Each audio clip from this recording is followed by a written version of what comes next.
প্যাকটা কিন্তু ফেস শুধু ফেসে না, ফেসের সাথে সাথে আমরা জানি আমরা যা কিছু ফেসে অ্যাপ্লাই করি সেটা আবার সাথে সাথে গলাতেও করি, তাই না? এখানে আমরা সেটাই দেখতে চাই। কিন্তু আমাদের second segment which is face pack applying, second segment শুরু হবার পালা।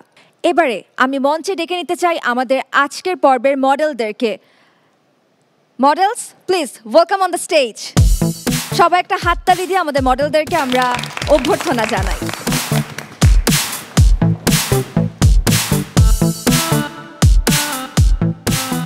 সেগমেন্টটি শুরু করার পূর্বে আমি কানিজ ম্যামকে অনুরোধ জানাবো আমাদের সেকেন্ড সেগমেন্টের নিয়মাবলী একটু বলে দেবার জন্য।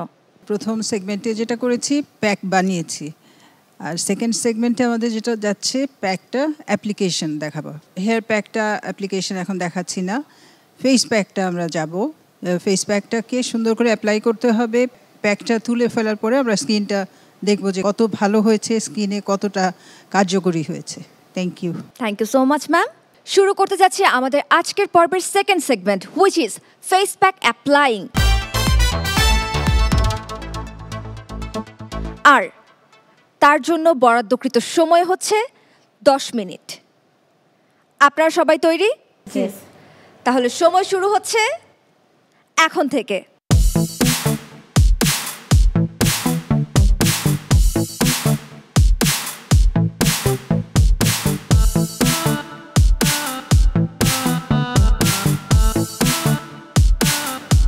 প্যাকটা কিন্তু ফেস শুধু ফেসে না, ফেসের সাথে সাথে আমরা জানি আমরা যা কিছু ফেসে অ্যাপ্লাই করি সেটা আবার সাথে সাথে গলাতেও করি, তাই না? এখানে আমরা সেটাই দেখতে চাই। কিন্তু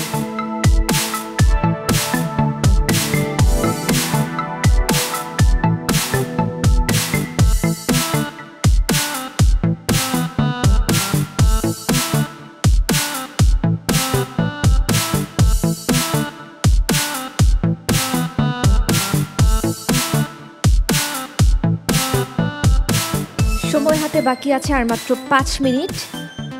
এই পর্যায়ে আপনাদের মডেলদের মুখে অ্যাপ্লাইকৃত যে ফেস প্যাকটি আছে সেটি শুকানোর জন্য দিয়ে দেওয়া উচিত।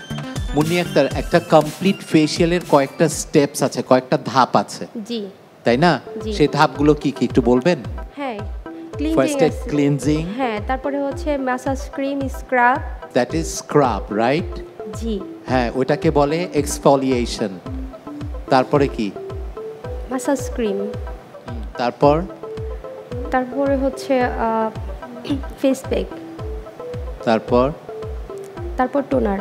কিন্তু যেটা কমন জিনিস যে আমার ময়শ্চারাইজিং এর পরে আমাকে এগুলো ক্লিন করতে হবে না, ব্ল্যাক হেডস এগুলো? হ্যাঁ, একটু স্টিম দেওয়া অথবা গরম টাওয়াল দিয়ে এগুলো তো ক্লিন করতে হবে, তারপরে প্যাক। জি। ওকে, আপনার শেষ হয়ে গেছে? আচ্ছা, আপনি একটু বলেন যে কোন কোন স্কিনের জন্য স্টিমিং করা যায় আর কোন স্কিনে স্টিমিং করা যায় না? স্যার, যেগুলি ব্রনের ফেস পোর্স বেশি সেই স্কিনগুলিতে আমরা স্টিম করব না। কেন করব না? ওটা আমার পোর্সটাকে এবং ব্রনটাকে বাড়াই দিবে। শেষ। অনেকেই বলে যে ফেশিয়াল করলে গায়ের রং ফর্সা হয়ে যায়, মেস্তা চলে যায়। অ্যাজ আ বিউটিশিয়ান আপনি কি মনে করেন? ফেশিয়াল করলে ন্যাচারাল স্কিনটা ন্যাচারালি থাকে। ফেশিয়ালটা বেসিক্যালি হচ্ছে ডিপ পোর ক্লেনজিং, যেটা কিনা আমরা সচরাচর বাসায় করতে পারি না, সেই জন্য আমাদের পার্লারে যেতে হয়। কারণ পার্লারে আপনার যে টেকনিশিয়ানস আছে তারা ওয়েল স্কিলড, প্লাস ওইখানে যে machineries and tools and equipments and product use করা হয় সেটা বাসায় করা সম্ভব না, কারণ পোরের ভিতরে যে ময়লাগুলো থাকে সেটা একমাত্র পার্লারে ক্লিন করা সম্ভব, তাই না? নেক্সট, ফেশিয়াল করার পার্টিকুলার কোনো বয়সের রেঞ্জ আছে কিনা? যদি থেকে থাকে তাহলে কত বছর বয়স থেকে ফেশিয়াল করা যেতে পারে?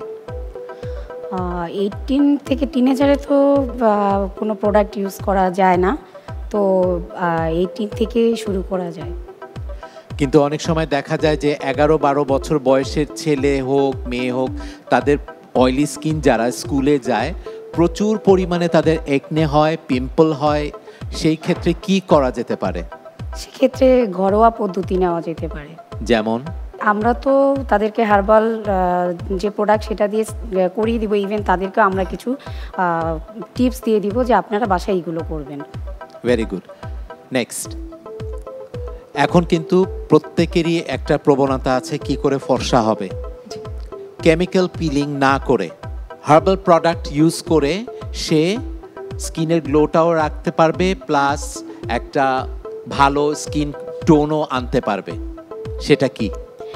লেবু। কেন? লেবুতে আছে প্রাকৃতিক ব্লিচ যেটাকে বলে। সো লেবু হচ্ছে ভিটামিন সি আছে, যার কারণে আমাদের স্কিনটা অনেক বেশি গ্লো থাকবে, এবং এটা ওই প্রাকৃতিক ব্লিচ হওয়ার কারণে অনেক সময় আমরা অনেক বেশি রেগুলার ইউজ করলে, যদি সুইটেবল স্কিন হয়, কারণ সেন্সিটিভ স্কিন হলে আমি লেবুটা ইউজ করতে পারবো না। যদি লেবুর জন্য সুইটেবল স্কিন হয়, দেন প্রাকৃতিকভাবে আমাদের অনেক ব্রাইট গ্লো হওয়া সম্ভব। Very well said. Thank you so much জাজেস। আর এই প্রশ্নোত্তরের মধ্য দিয়ে আমাদের আজকের এই সেগমেন্ট এখানেই শেষ হচ্ছে।